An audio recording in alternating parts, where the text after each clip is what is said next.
کامیابی کیسے؟ یہ ایک آرٹیکل ہے جو مولانا وحی الدین رحمۃ اللہ کی کتاب سے لیا گیا ہے۔ یہ ان کی زندگی کے بارے میں ہے۔ فروری 1992 میں دہلی میں بڑے پیمانے پر کتابوں کی نمائش لگائی گئی۔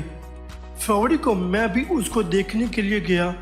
مختلف اسٹار دیکھتے ہوئے ایک جگہ پہنچا تو اس کے بورڈ نے مجھے اپنی طرف متوجہ کر لیا۔ بورڈ کے الفاظ تھے think incorporated.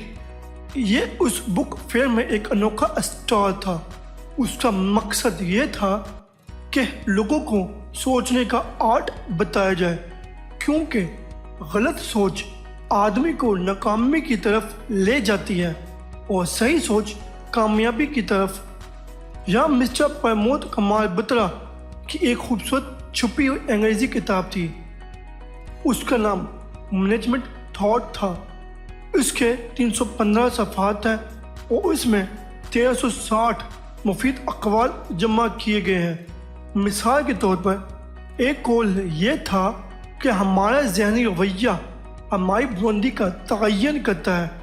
Our attitude determines our altitude۔ اسی طرح اس اسٹار پر کئی تعمیری کتبے تھے۔ ایک کتبے میں اوپر ماچس کی ایک تلی دکھائی گئی تھی۔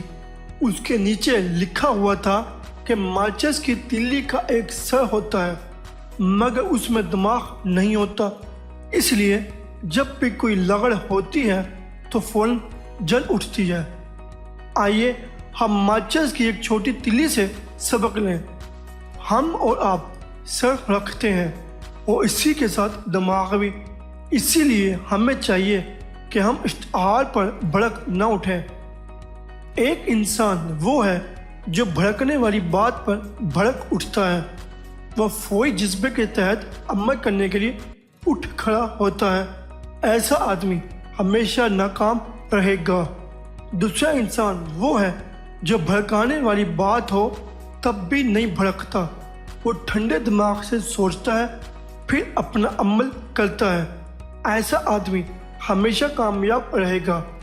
دوسرا انسان ہے اور پہلا صرف ماچس کی ایک تلی ہے۔ ہمیں دوسرا انسان بننے پر فوکس کرنا چاہیے، نہ کہ ماچس کی ایک تلی بننے پر۔